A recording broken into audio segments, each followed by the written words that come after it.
as we're talking about, values, belief system, and purpose, have you been through a change journey because the sector has been up and down for the last few years?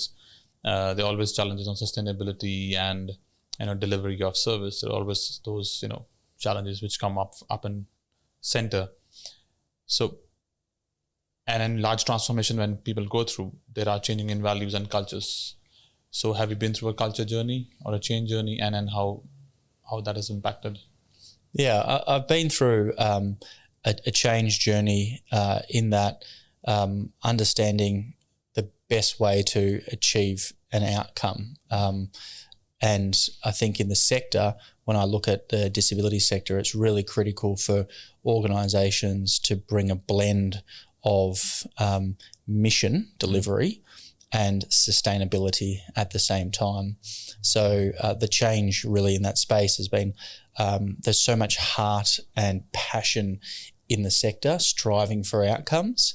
Sometimes, though, it's difficult to achieve those outcomes, or it's difficult to be able to bring all stakeholders along with you, unless you're able to go through a change management process with them, unless you're able to understand their perspectives and their stakeholders, and also unless you have an organisation that has sustainability. And when I mention sustainability, I'm talking about has a commercial mindset, has the ability to achieve a positive margin, because then and only then can you truly continue to deliver the mission of an organisation.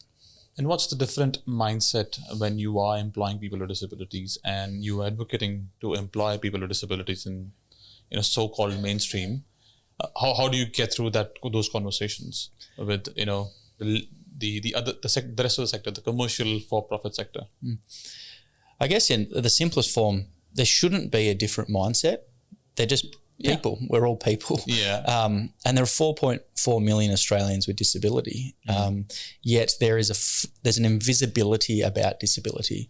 Now, I'm quite embarrassed and ashamed that prior to my son's diagnosis, that I did not have many people with disability in my life, and my journey through schools, through girlfriends, through sports clubs, did not see the representation of disability in my life that exists in society in around those 1 in 5 numbers. And it wasn't until my son's diagnosis that I felt like my eyes were opened and new doors were opened, and I could actually at least see from that perspective as a parent things that I was oblivious to before. So really the mindset, for employment is no different. There's a wonderful cohort of people out there with disability that are underrepresented in the workforce.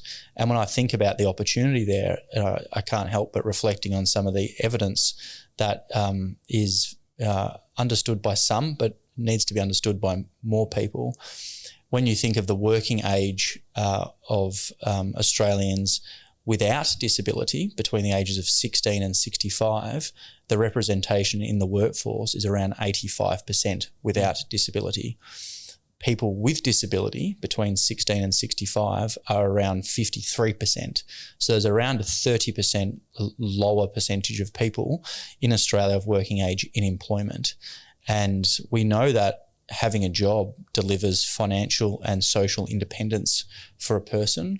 We know having a job helps, a sense of purpose, gives a sense of identity, creates a supportive community as well. So people will be isolated if they aren't able to get a job. So I see those opportunities.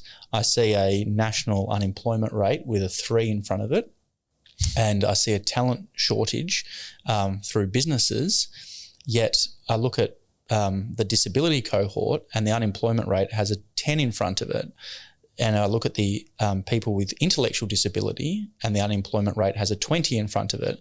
So we may be achieving some national unemployment statistics that we can be proud of, but it's still lumpy in some of the cohorts in our society.